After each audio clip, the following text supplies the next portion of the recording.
us were sitting at a picnic table, and we sat there and we said, why the hell aren't there more women? And so out of that, WTF was born.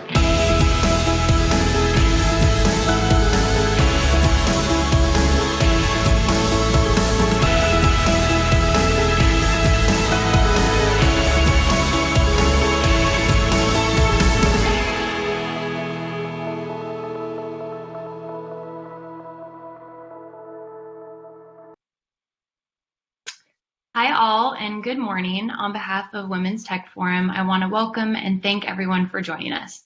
My name is Elena Winters, and I'm one of the founding members. We're so excited to bring you the second in a new series of masterclasses we'll be running over the next few months to supplement our in-person events that we typically host at industry conferences due to COVID. After 4 years, WTF is a community of over 900 strong and growing, and we thank each of you and our sponsors for help making this happen. One of our main goals is to help connect the women in our industry, to create a safe and open environment to come together, support and encourage each other, and build long-lasting relationships. For first-timers, our board members are myself, Sarah, Susie, Jessica, and Nadia. And as many of you know, our dear friend and co-founder, Bryn Fowler, who passed away last October after her battle with colon cancer.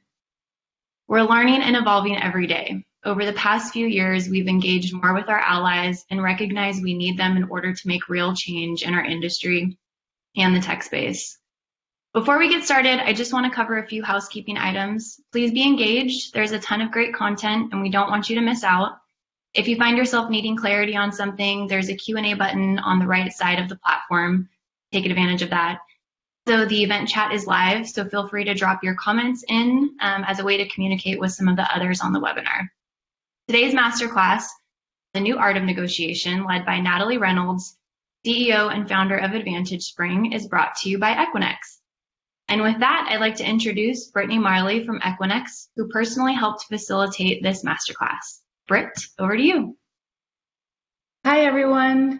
Good morning or good evening. We're really excited at Equinix to be bringing you this masterclass in conjunction with Natalie Reynolds and the Women's Tech Forum. It's been really important for Equinix to support the development and opportunities for women in the tech space. And we've had an opportunity to take this course with Natalie directly. I think you're going to really enjoy it and have skills and tools that you can use in both your professional and personal lives. So after that, I'm going to hand it over to Natalie and enjoy the masterclass.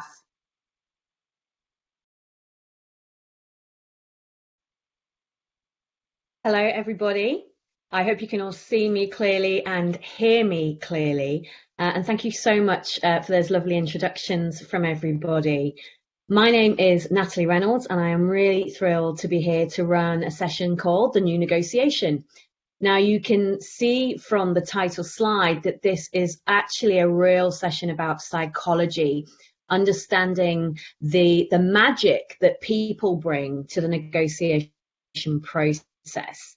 Negotiation process, it's also about how people engage with each other, feel about each other, and feel about a situation.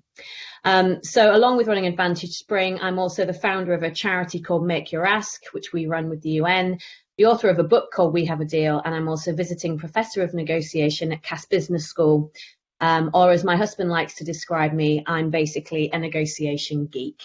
Throughout this session, I'm very happy to do Q&A at the end, but also the final slide of my deck will be my contact details, and I do encourage you to drop me a line with any questions that you don't want to ask on the live forum.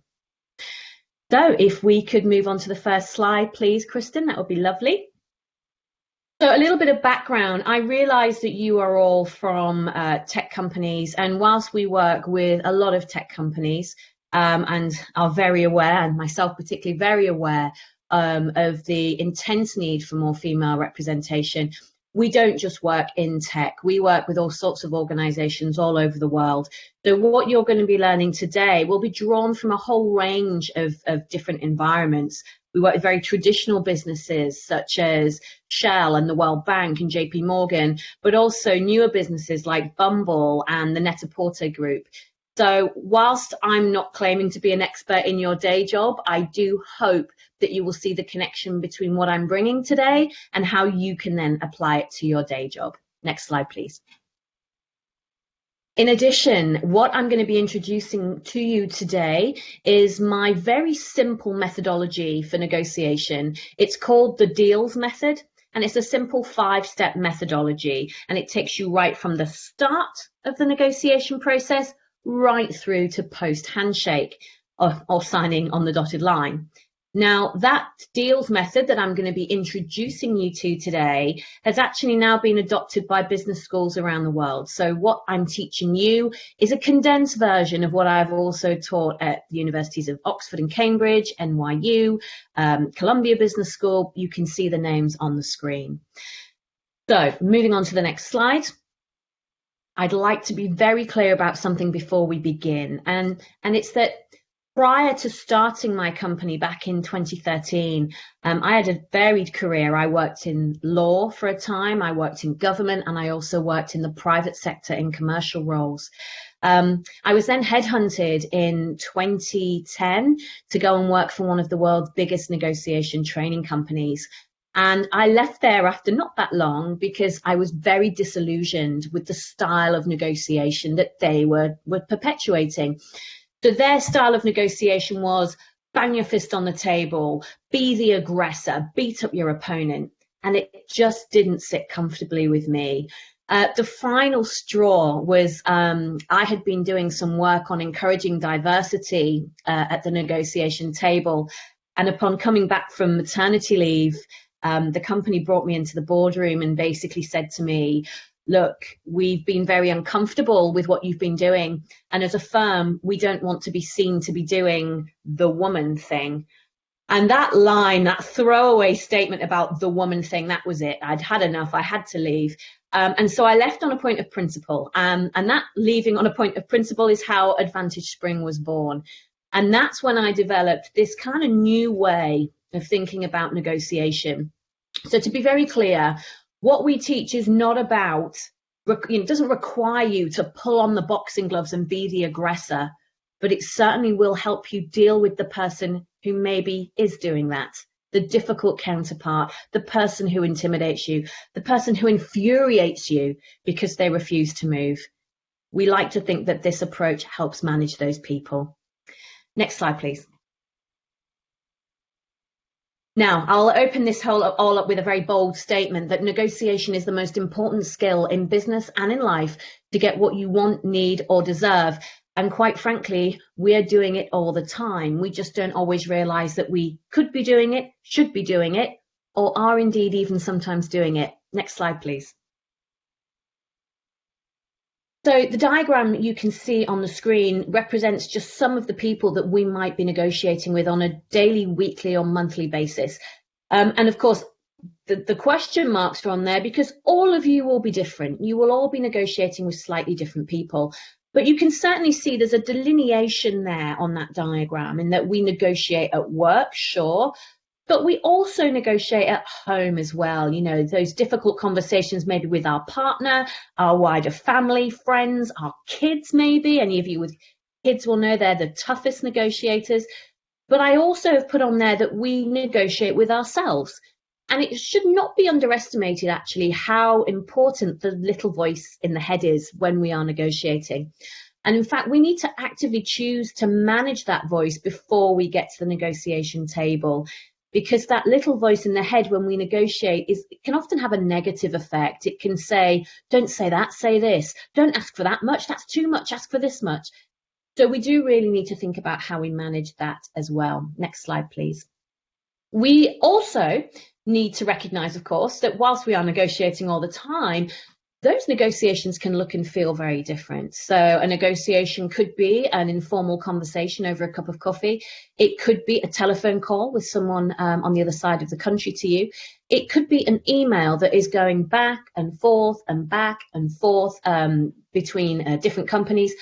Or it could be that more traditional, formal style of negotiation that we all seem to think about. You know, people around a table, drawing up a deal, taking it to the line. Negotiation is all of those things, and they are all equally valid. A lot of people that I work with will say to me, yeah, but my role doesn't really require me to negotiate. I would suggest that we are all negotiating. We might be negotiating internally with colleagues over a deadline. We might be negotiating externally with suppliers over terms. Or we might be negotiating, with ourselves about how late we're going to stay in the office. So we are all negotiating. And if we can accept and recognize that, it's the first start to becoming brilliant at it. The next slide, please. So one of the things I obviously wanted to flag up is we are in times of huge change and uncertainty. And I do think it's worth remembering that negotiation is probably one of the key skills to help us successfully navigate change. And I'll come back to this point at the end. Next slide, please. So let's be clear then before we kick into the detail of this session. So when I talk about negotiation, and just so you know what you're getting today, I look at negotiation in its broadest sense. Negotiation is about influencing, persuasion, dispute resolution, relationship management. Negotiation is basically any situation in which ultimately you are seeking a yes from someone else. So it's basically any situation where you are asking someone to see things through your own eyes or to agree something you have proposed. It's basically any important conversation. Next slide, please. And what we need to remember, and this is absolutely imperative, and I mentioned this earlier on, that the spreadsheet will only take you so far. We don't always make decisions from a position of fact or logic. And this relates to the point that, yes, negotiation is about a process, but it's also about people, how we manage people. And I meet a lot of men and women who, they are maybe in roles that are very technical or they're very numbers driven or fact driven. And their view seems to be, well, the numbers stack up, the odds are in my favor, the facts are in my favor, this is going to be easy. My view is that you can have all the numbers stacking up, you can have all the facts, laid out in your favor, but if you can't deal with the person who infuriates you or intimidates you, then those facts and numbers are somewhat diminished. And also, we don't always negotiate with people based on the facts. We also negotiate with people based on how we feel about those people, our preconceptions about those people or those businesses. We bring ourselves to every negotiation that we do. Now, that concept can make some people feel very uncomfortable.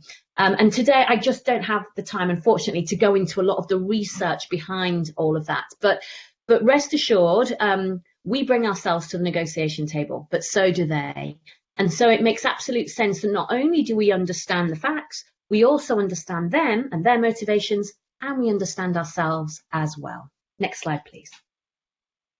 Now, I think I've made the point already that I believe negotiation is a very powerful and important skill. But let's be extremely clear, negotiation has been taught terribly for a number of decades. And there is still this very pervasive ideal of what negotiation is, that it's about aggression, winning, losing, the dominant party. I see a lot of global businesses who talk about win-win, but they don't then actually facilitate that in their supply chain or with their partners.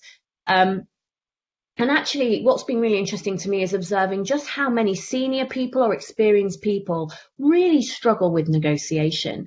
And back when I was writing my book, We Have a Deal, so that was 2016, I was given a very clear brief, which was, we want you to write a really simple and accessible guide to this topic. And the way I kind of came up with to manage that was to write a book in two parts. So part number one is what not to do. And part number two is what to do. Now, this seminar is kind of broken down into the same idea. So this next little section is about what not to do. And it's also a bit of self-reflection as well. And the second section is going to be what to do and how. So let me introduce to you the concept of common negotiation mistakes. So when I was researching the book, I wanted to give people a really clear guide on what would be maybe holding them back when they negotiate. And so I came up with the idea of just very simply laying out the mistakes that negotiators make. And, after a very short period of research, myself and colleagues around the world were able to gather evidence of 48 different mistakes made by negotiators. And in order to whittle that list down to a kind of hot list or short list, of the most common negotiation mistakes, we came up with 3 criteria for the mistakes to go from the long list to the short list. And those criteria were, to go onto the short list, the mistake had to be made in multiple industries, it had to be made in multiple locations, and most importantly, it had to be made by people at all levels of experience. And when we applied those 3 criteria to the mistakes, the list went from 48 to 20. So in my book, I talk about 20 common negotiation mistakes. Some huge, some small, some controversial, but mistakes nonetheless. Now, what I'm not going to do is go through all 20, but what I am going to do is introduce you to the 3 most common. Next slide, please. And the way I'm going to do that is I'm actually going to talk to you about 3 types of negotiator that you do not want to be. Yet if we're completely honest with ourselves, we will recognize ourselves in at least one of these negotiators. And the reason I talk about them as types of negotiator is because each type of negotiator we're going to talk about, it marries up with one of the 3 most common mistakes. Now, let me be clear. I've worked with thousands, hundreds of thousands of people over the last nearly decade, teaching negotiation, teaching persuasion and influencing. And I can tell you that even the most experienced negotiators will make these mistakes. And the best negotiators are the ones who are cognizant of that, who are aware of it. I know only too well which of these negotiators I end up being if I am stressed or anxious or under pressure. So I want you to just kind of listen through, reflect on which one you might be, maybe share it in the comments if you want to, so we can get a sense as to what people think. But at the more advanced level of thinking, I also want you to be reflecting on, do you recognize these 3 negotiators possibly in your counterparts, in the people that you're negotiating with? Because if you do, and you recognize that you are negotiating with one of these types of negotiator, that helps you, beyond a doubt, start to plan the most effective strategy for getting the best outcome from them. Next slide, please. So the 3 negotiators that I'm going to introduce you to briefly are the avoider, the giver, and the fighter. Next slide, please. And we are going to start with the most common of these negotiators that you shouldn't want to be, and that is the avoider. Now, I have to say, around the world, my team and I, we meet a lot of avoiders. And avoiders are the people who, as the title suggests, will either go to great lengths to avoid negotiation completely, or they will desperately speed it up so they can just get out of there. There are many reasons why people avoid negotiation. I've highlighted 3 there on the screen. So many people find negotiation uncomfortable. Many people avoid negotiation because they assume they know already what the outcome's going to be. That's a very common one, actually. That if you are negotiating the same kind of deals with the same kind of people on the same kind of terms all the time, it can become very tempting to start to think, well, I know where we're going to meet. We're going to meet in the middle. Let's just do that again. Now, of course, that's dangerous because what you got last time, there may be more potential this time. And it's our responsibility as negotiators to always be checking that out. And that people avoid negotiation is relationship preservation. So if you know that you have to deliver a difficult message or tell someone something you know they're not going to like, or say no to a request, but you're also fearful that they might go and speak to your competitor because of that, we'll often avoid the negotiation because of that. Now, obviously, that final point is true not just at work, it's true at home as well. You know, we will often avoid the difficult conversation with a boyfriend, a girlfriend, a partner, a friend, because we just want an easy life, right? So we avoid it. Now, what I want to say, and I want to say this very clearly, is that we should not avoid negotiation. It is a necessary ritual. It is a fundamental part of what it is to be human. Negotiation is how human beings have been, you know, resolving conflict, dealing with problems and reaching agreement since the dawn of time. It's how friendships work, marriages survive, communities coexist, and business gets done. We cannot pretend it's not there. But more importantly than that, we also need to recognize that if something is too easy, we will start to wonder why. Maybe not immediately, but we will eventually. So I'm talking about this big mistake that we make where we think to ourselves, right, well, I really want these guys to be happy with me, and I'm pretty sure that this is what they want. So you know what, let's save time and I'll just make it nice and easy for them. I'll give them what I know they want, and they will be grateful. Now, the irony of that approach is that often exactly the opposite happens, in that, you know what, if you hand something to someone on a plate, if you make it nice and easy for them, they may well be happy initially, but that happiness will often turn into doubt. Why was it so easy? Why didn't they want to discuss this? Why did they give me this? What's going on here? What more could I have got? And we have seen so many examples, and we have so much evidence of deals going sour because actually people were like, well, hang on a minute, what's going on here? The reality is that although a lot of us don't like it, we expect to negotiate. And if that kind of right to negotiate is taken away from us, we will often be quite cynical as to why that has happened. Next slide, please. So next up is the giver. Now, I meet the giver a lot as well. So the giver is the person who, in a negotiation, they're so focused on getting certain things that they end up giving away a whole load of other things in the process. So for example, let's imagine that I'm trying to secure a certain fee for my services, and I'm really obsessed with getting a particular number. Now, in my quest to get that number, I may end up giving away preferential payment terms, speedier turnaround on the job, me giving away lots of my IP, intellectual property in the process, me putting all my best people on the job, me taking all the risk. Now, at the end of this interaction, I might well get that fee that I wanted, but the cost, impact, or risk attached to all those things I've given away means that the scales are tipped and there is hardly any value for me in this deal overall. So just bear this in mind. Things that feel easy to give away at the time, you know what, further down the line, they may well have a cost, and those freebies can often add up. So rather than just giving and giving and giving and giving, I always advocate using the phrase, if you, then I. And if you, then I is used by the world's best negotiators. And you know what? You're probably already using it yourself, because actually instinctively we use that phrase at home with our friends, with our partners, with our neighbors.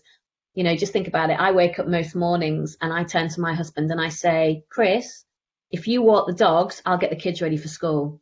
Or I'll say, Chris, if you take the bins out, I'll make the kids breakfast.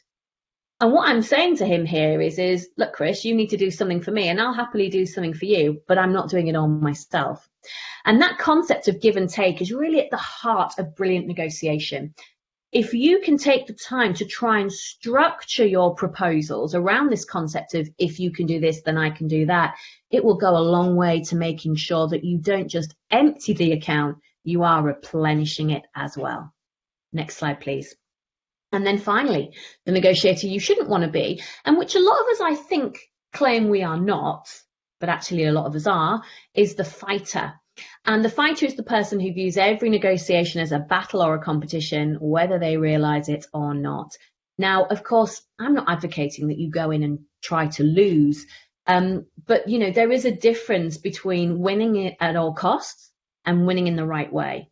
Now, as a general rule of thumb, I say this: if you ever have to engage with your counterpart again, or you require them to do something for you in the future, or they work in a business that you might need in the future, you need to think about how they feel at the end of that negotiation with you. As human beings, we hold grudges. We have very long memories. And if someone has treated us poorly or undermined us or humiliated us, whether we like to admit it or not, that will always then form a slight basis as to how we view that person going forward. And again, I have countless examples of clients who've confessed to me about how a crossword or an unpleasant interaction years ago still now affects how they engage with that person years later. So do try and win, but think about what that winning really looks like.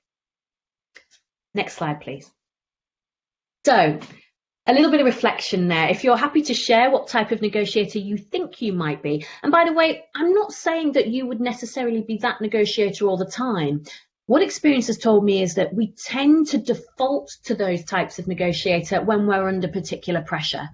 And as I said, I'm very clear as to which one I default to, but there's a real spread often as to which ones people realize they might be. So that was what not to do. Let's now have a little think about what to do. So this next section is all about how to negotiate brilliantly, or to put it another way, how to get people to say yes, because ultimately, I suppose that's what we all want from a negotiation. So next slide, please. The way I am going to teach this, and I've mentioned this to you already, is I'm going to walk you through my 5-step method for negotiation. So the deals method, a bit of history here, the deals method was born out of my frustration back in 2013 about a lot of the ways that negotiation was being taught at the time. So a lot of methodologies were either extremely complex and overly academic, or they were based around this principle of negotiation as being about aggression, really. And I just didn't really I didn't really buy it. So what I wanted to do was simplify it and make it less scary. And that's what the deals method is all about. Now, in my business, we use the deals method throughout everything we do. We teach it on our training courses. We use it in our coaching. We use it on our consulting assignments. It's the heart of the book. It's the heart of our toolkit. And the reason for that is because it is simple and flexible and adaptable. My aim with this was to create a tool that you could store in your head. You do not need a complicated manual. You do not need access to difficult or complicated software or anything like that. It's a simple tool for you as an individual to be able to apply. Now, the 5 stages of the deals method are discover, establish, ask, lead, and seal. And it takes you right from the very early stages of thinking about a negotiation right through to, post agreement. So I'm going to take each of these and give you a little bit of food for thought for each of them. And then we're going to wrap up by thinking about 5 top tips for virtual negotiation, which of course we are all having to do more and more of. So next slide, please. Let's kick off with D for discover. And discovery is really about recognizing that long before you get anywhere near that negotiation, you should have discovered absolutely everything that might influence it. So this is about sitting down, doing a great big brain dump about everything that you think might be relevant. Now, my advice is think big, think bold, think broadly, think creatively. Go beyond the obvious. The more experienced we get in our professions, the more we tend to rely on what's gone before. Well, yeah, been there, done that. I know what the issues are. Resist that temptation. Every negotiation is different. There will be different little elements at play, different people at play, and you need to be thinking about all of those elements. So I want you to be jotting down, what are the variables? Who's going to be involved? Where is it going to take place? What might be going on politically, economically, reputationally for the parties, both at an organizational level and a personal level. One of my little tools and hacks that I do at this point in the process is I'll always try and seek out someone who has absolutely nothing to do with the negotiation, for the very simple reason that when you are prepping for a negotiation that matters to you, it can be very, very easy to get bogged down in the detail, to pop your head down and never look up and see the bigger picture. So if I'm ever working on a big, complex commercial deal for a client, I'll often get my husband to have a look at what I'm working through. Now, my husband has a very different background to me. He's a police officer who works with victims of domestic violence and human trafficking. So really different kind of life to me. He's looking at all the paperwork. He's not looking at it from a commercial angle, but what he often does is, because he's looking at it from a really kind of headline perspective, he's able to flash up questions that I just haven't thought to think about. So he might say, who's that person there? Why is that deadline an issue? What would happen if this person wasn't there? And the amount of times he's allowed me to think more openly about the process, it's untrue. Next slide, please. The discovery phase is also where you should be asking yourself these 3 important questions. Now, this is my mantra, really, and my team make fun of me because I say these questions all the time. Who are they? What do they want? Why do they want it? You should be coming back to these questions constantly through the negotiation process, because actually the more you know about your counterpart, what motivates them and why, the stronger position you are going to be in. We do tend to assume we know this. We assume we know what motivates them, maybe because we've negotiated with them before, but we need to keep checking in on this, particularly in our long negotiation process, because things can change, circumstances may evolve, and we need to be always thinking what's happening right now. Now, the reason I'm flagging this up now is because I'd really like it if you can kind of challenge yourself on these questions, because research has told us that these questions are really simple, sure, but the reason they're so important is because our brain has a little tendency to flip these questions without us even realizing it. So whilst we know we should probably be asking who are they, what do they want, why do they want it, our brain defaults to then asking who am I, what do I want, why do I want it. Now, of course, we should be clear on that, but that shouldn't be the thing we're thinking about most, in my opinion, okay? So who are they, what do they want, and why do they want it? Next slide, please.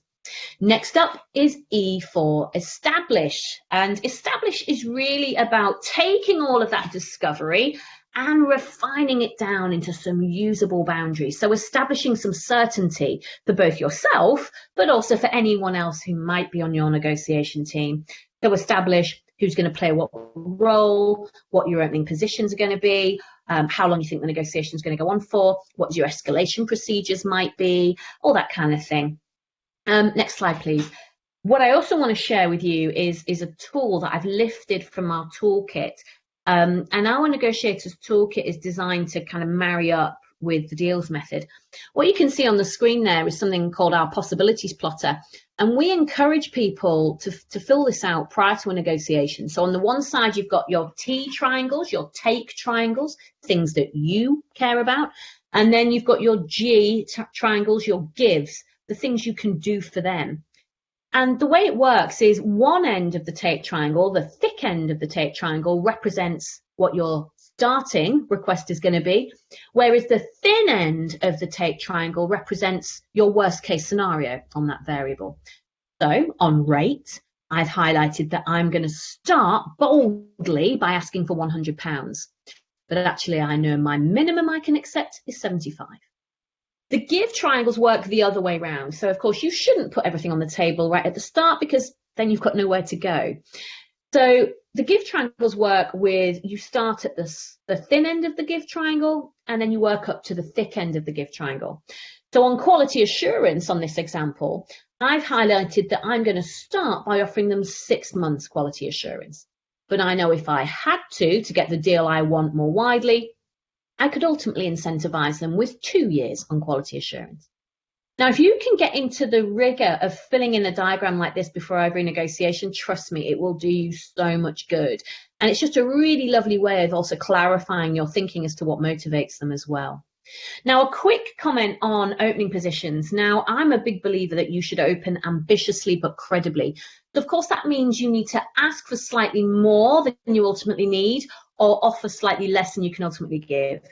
And that allows you to have wriggle room so that you can move and explore what could be possible. And actually, that's a lovely way to think about negotiation. It's basically the act of moving and adapting and exploring with the other side what could be possible.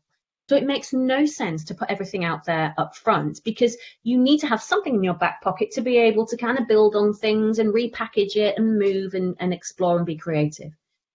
Now, I said open ambitiously but credibly. And it's so important that you also hear that credibly bit because some of my competitor companies teach that people should open extreme. They basically say open by asking for as much as you can without laughing.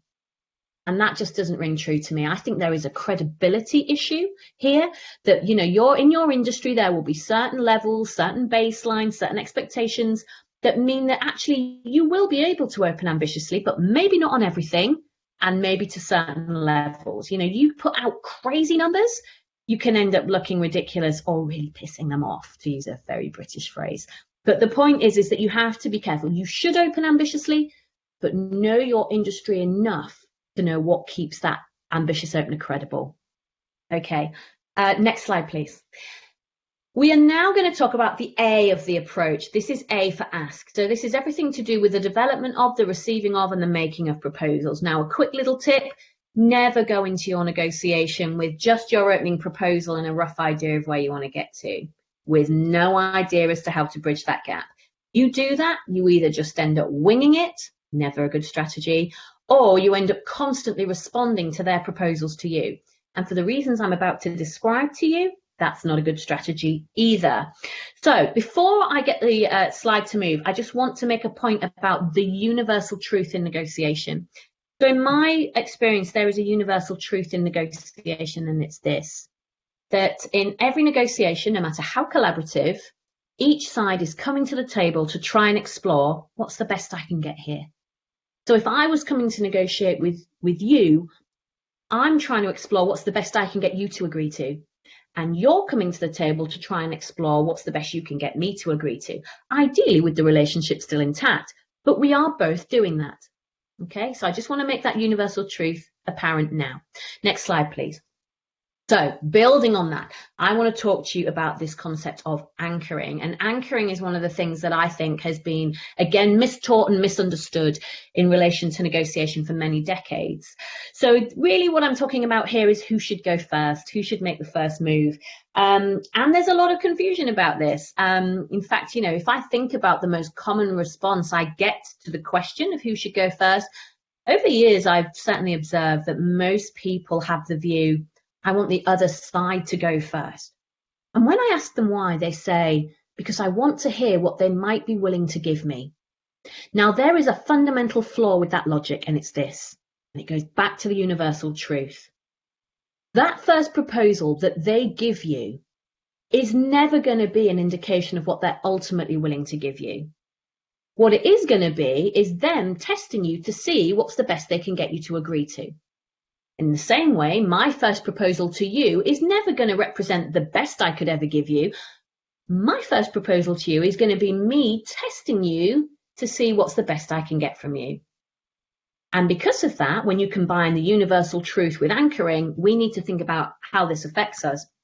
So what is anchoring?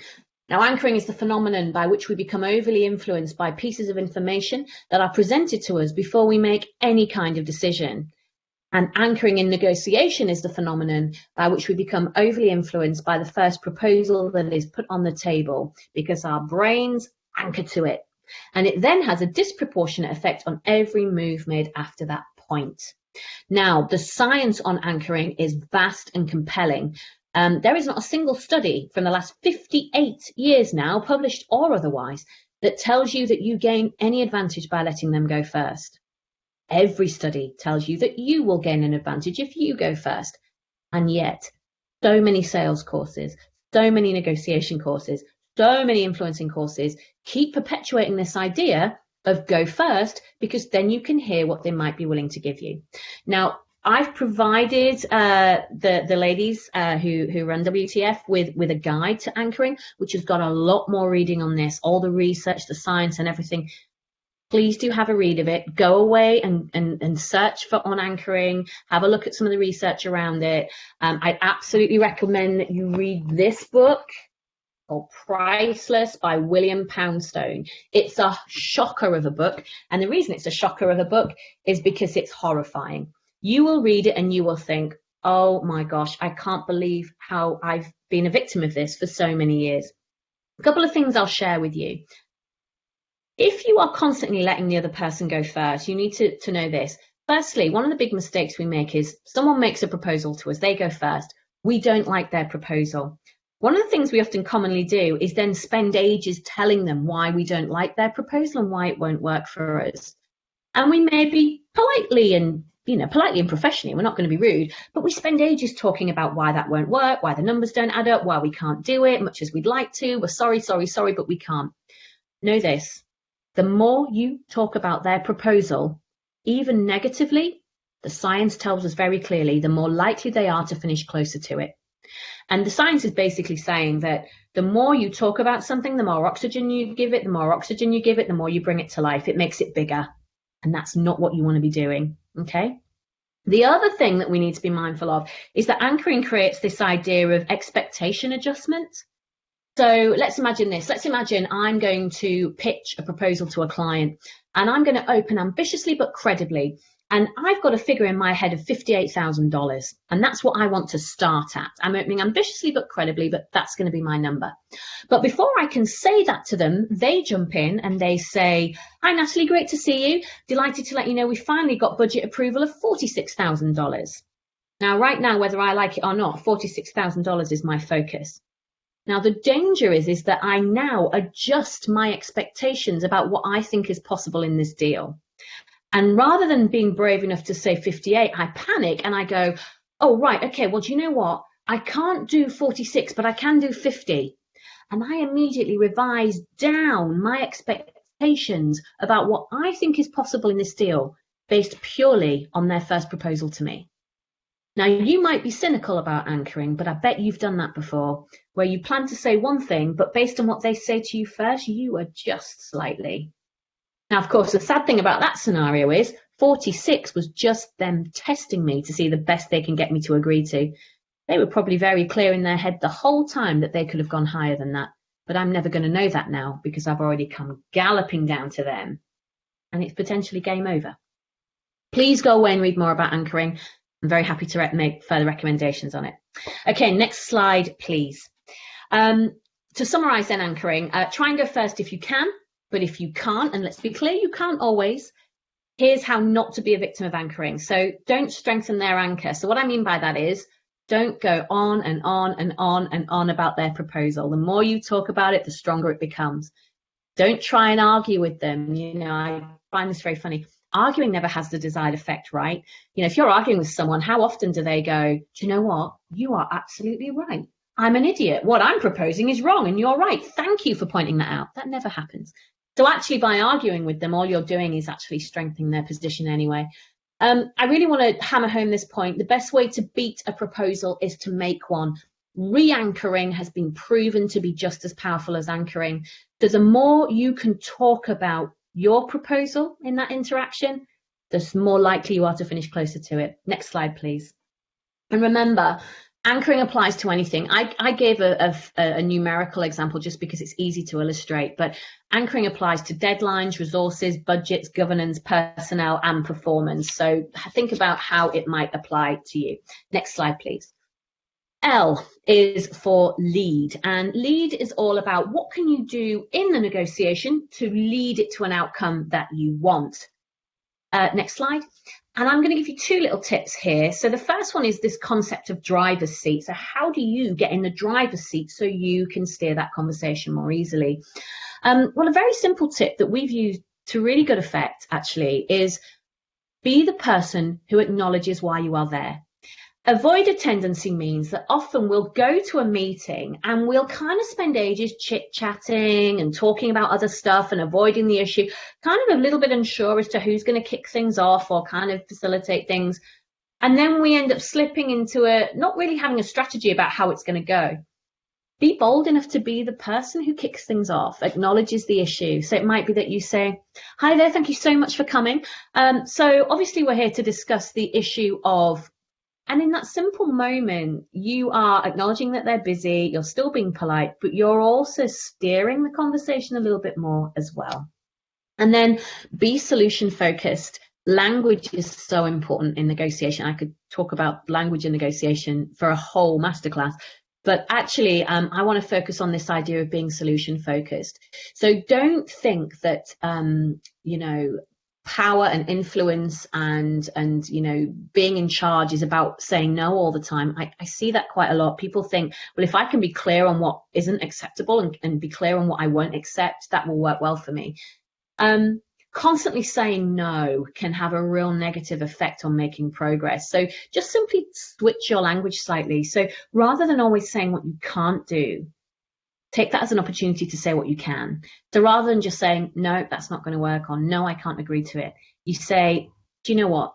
I can't quite get to those numbers, but what I can do is, and in that very simple word twist, you are able to be polite and move things on, but you're also able to re-anchor to what you want from your perspective. Next slide, please.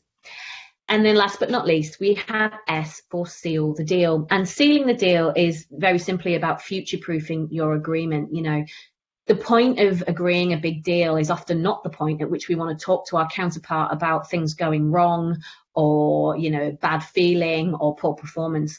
But actually, this is the point where we should be clear on that and how we're going to deal with it if it should arise. But actually what I want to focus on, next slide please, is this. When you are sealing the deal, be cautious of the yes that comes too easily. Now, I said this section was about how to get to a yes, and it is. But what you don't want is the immediate yes to your first proposal, because that is often a sign that there was plenty more where that came from, that actually you've not been ambitious enough and you could have gotten more.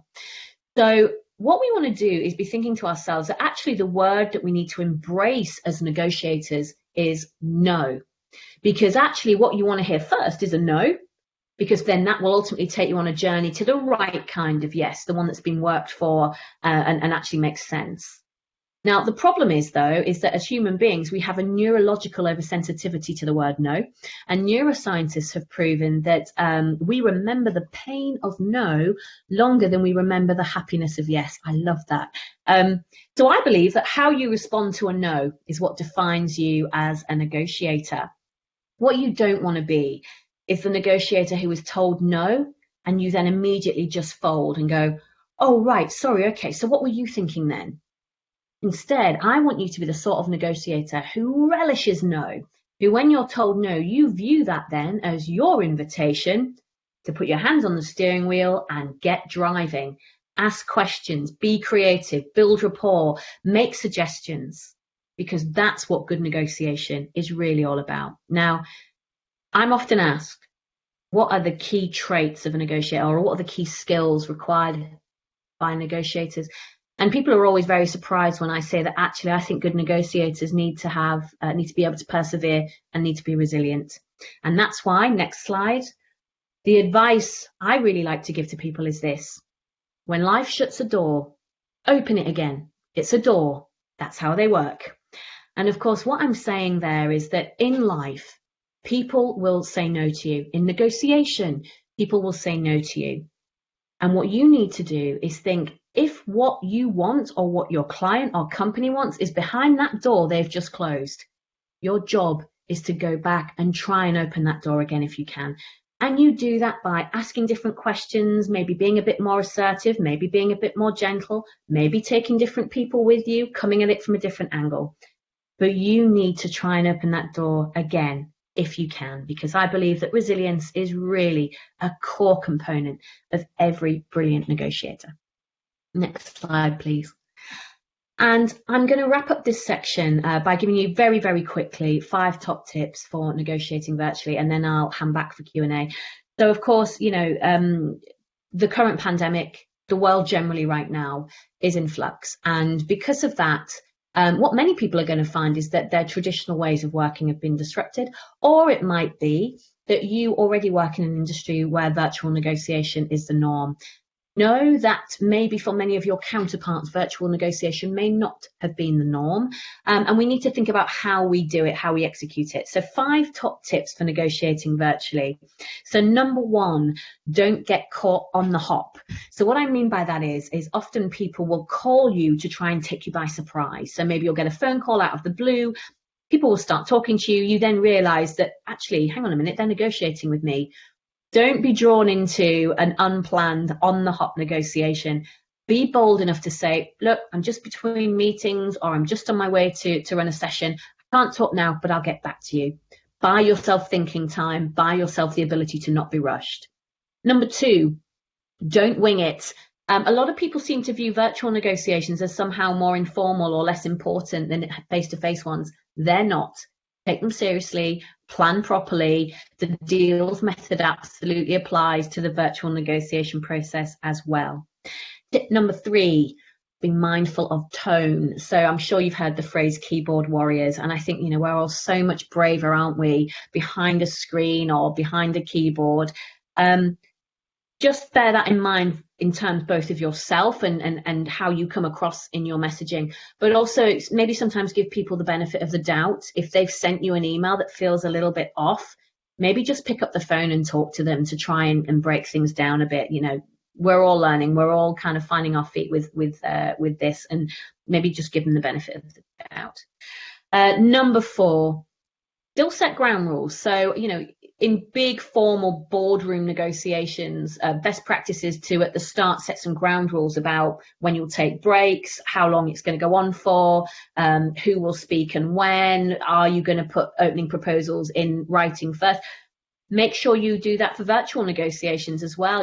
Maybe agree over email prior to a WebEx negotiation if you are going to share proposals up front, or if you're going to wait for the negotiation itself. Or maybe agree at what point in the process you will take breaks or whatever else. But it's a good way of just ensuring that it doesn't run on without any structure. And then number 5, of course, there are mistakes that we can all make when negotiating virtually. So of course, watch out for reply all, always check what is attached. I've seen some horror stories with clients of what they've attached to their counterparts and sent, real horrible stories about things going catastrophically wrong off the back of it. And little things like, if you're on video conferencing, watch out for eye rolls. Here am I sat in my office just outside London, day's coming to an end. I know I'm talking to loads of you, but I'm very much on my own here. It's easy sometimes to forget that people can see you, and that roll of the eyes or that kind of shrugging your shoulders at someone or being frustrated, they can see that potentially. So just think about that. Next slide, please. These are my contact details, and I know they'll be shared after the event as well. Do connect with me on Twitter or on LinkedIn. And if you've got any questions, you can email me either at natalie@advantagespring.com or at office@advantagespring.com. And now I'm going to hand back for Q&A. Thank you for listening, and I hope you found that useful. Wonderful. Thank you so much, Natalie. Really appreciate that. That was so, so helpful. And I loved seeing everyone on the chat as you were going through those slides, especially with the 3 negotiator styles of the avoider, the giver, and the fighter. It was really interesting seeing everyone leave their thoughts in terms of what, type of negotiator they are. I know I definitely fall in that avoider and giver category. So that was so helpful. Thank you. Before we get into the Q&A, I just wanted to give you a moment to maybe just reiterate the resources that you mentioned. I believe there's a book called Priceless. There are a few questions in the chat. If you could just remind people the name of the book and who it's by. Yep, so this is probably the book I recommend more, and it's called Priceless, The Hidden Psychology of Value by William Poundstone. I recommend it so much that if you look at my book on Amazon, the section where it says other people bought, this book is here as well. So a really, really good, if yet horrifying book. Fantastic. Thank you. Thank you. All right. So let's jump right into Q&A here. We have just a couple minutes here for that. So one question that came in was around receiving that pushback as you're in the negotiation with someone. So, what specific tips would you recommend for someone that is constantly getting that pushback as they're trying to negotiate, especially with that, anchor technique that you spoke about? I did really appreciate that quote that you put up on the screen: when life shuts a door, open it again. It's a door. That's how they work. But if you could just maybe speak to a little bit more of those tips for when you are faced with that constant pushback from someone. Yeah, so I mean, there's many ways you can deal with it. Firstly, I would say as part of the discovery, you need to be thinking about whether or not your counterpart or this business is likely to be that kind of counterpart. Do you have any evidence that tells you they're likely to push back or they're likely to be bullish? So you start thinking about this very early in the process. The second tip I give for dealing with this is be the provider of solutions. I always encourage my clients or anyone I'm working with to make sure that prior to the negotiation, they have already worked up multiple proposals based on different priorities. So I'll have worked up a package of proposals based on maybe timing being important to them, or maybe reputation being important to them, or maybe price being important to them. So that as we move through the negotiation, if they're giving me lots of pushback, I can maybe change angle or change emphasis very easily because I've already started to plan out a different route through. If throughout the negotiation they keep pushing back and you're getting a bit frustrated, I would say another tip is to actually call time for a minute and just say, okay, so maybe we just need to take a step back here. So I had thought, based on what we discussed, that this was your priority. It's clearly not. It's clearly not working for you. Maybe let's brainstorm quickly and just make sure we really understand each other about what good looks like. And then maybe we can go away and come back. So what that often does is it gives people the chance to save face and maybe just have a bit of diffusion time to think again about how they might proceed. And I think there's also something about the psychology of satisfaction, which is so powerful. You know, what are you hearing from them? You know, how can you make them feel like they've won? So what could you concede on to make them feel like they've got something from you, but all the while being very clear that you're going to get something back in return for it? So again, this is about maybe saying to them, look, I'm getting a sense that maybe this is important to you. If you could let me just go away and rework my numbers, maybe I can come up with something that works for you. But if I'm going to do that, I'm maybe going to need you to think again about your stance on this point. So for me, it's always about bringing it back to, this isn't adversarial. This is about us jointly trying to solve a problem together. What I would add to that is if the person you're negotiating with who keeps pushing back is maybe being aggressive or they're intimidating you, just remind yourself that often people choose to behave like that, try and make themselves feel better, and don't take it personally. Thank you.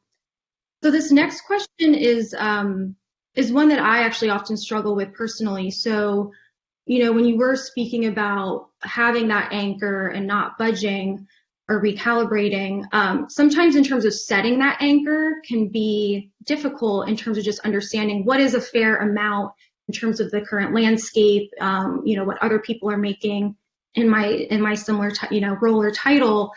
So do you think it is more important for people to speak more openly about their salaries, or is it a matter of maybe doing research on what's considered fair? Like, how do you really set that anchor? Right. So, and this is not me being deliberately difficult, Nadia, but first of all, I'm going to pull you up on the use of the word fair, because fair is a word I only ever hear women using when they're talking about salary. And I've coached hundreds of thousands of people on this. Genuinely, guys never ask me, should they think about what's fair? They are very focused, and I know I'm generalizing slightly, but I think for the point of the question. So fairness is obviously subjective. What's fair to one side might not be fair to another. An employer might have a different interpretation of fairness than to an employee. So I think it's about facts. I think it's about knowing your worth. I think it's about then opening ambitiously but credibly. And you know what? Finding people who also believe in your worth and doing a little bit of practice with them beforehand. And in fact, I have a very good friend who works at Equinix in Hong Kong, very trusted colleague, friend, mentor to me. And, she and I have done this. We've sat down and prior to big conversations, we've played around with numbers. We've talked through why we're going to ask for certain things. We've maybe challenged each other on, well, actually, I think you're worth more than that. Or actually, I think this, that, and the other. So do find someone who can pull you up on that. Now, the reason I'm saying this, women particularly, and I'm very mindful about generalizing, but women in negotiation was my research area for a time. Women do have a tendency to do two things. So firstly, we tend to ask for less. And secondly, we tend to underestimate our worth. So I will always say in salary compensation conversations, it's worth getting that check-in from someone else who really believes in you and can point out what you're good at. The other thing we need to be mindful of as women is that all the evidence has told us for many years that women are far more competent at negotiating for others than we are for ourselves. The reason for that is something called social penalty. As women, we are very conscious that we are viewed more negatively when we ask than men are. And so because of that, that's why we tend to then ask for less. So I'm going to share with you some advice from a very brilliant negotiation specialist called Maggie Neal, Professor Maggie Neal at Stanford University. Some of you will be familiar with her work. I always call her advice on this the husband, horses and chickens advice. And that's because what Maggie says is, you know what, if it's true that women are better at negotiating for others than we are for ourselves, we need to use that when we are negotiating for ourselves. So what she says is, prior to any negotiation with the dean of her faculty, she'll sit down and she'll kind of give herself a pep talk and she'll say, right, you need to get a good result on your salary compensation because at home you've got a husband, 3 sons, 10 grandkids, 8 chickens, 4 dogs and a mortgage to pay. So you need to get a good result here. So salary negotiations are a very interesting one because, of course, it is so personal and it's so emotive. And there are certain things that we as women do that can hold us back. So do your research, know your market, know your industry, open ambitiously but credibly, be ready and willing to explain your achievements unapologetically, find a cheerleader and work with them beforehand. And think about maybe using Maggie Neal's advice before you go in. Fantastic. Great stuff. All right. So we are just over our time here. So thank you so much, Natalie. I'm going to hand it over to Jess now to close us out. Awesome. Thank you so much, Nadia. And thank you, Natalie. I was taking notes throughout that whole time. So many good things to digest. We just really appreciate everything that you've left us with to take into our days. And so we can really start to apply that in this virtual world and things that are going on. So thank you, Natalie. Look out, everyone, for some resources that will be coming your way. We'll be sending an email, and connect with us on LinkedIn, Twitter, so you can find out about next classes. And with that, I hope everyone has a great day. Thanks, guys. Bye.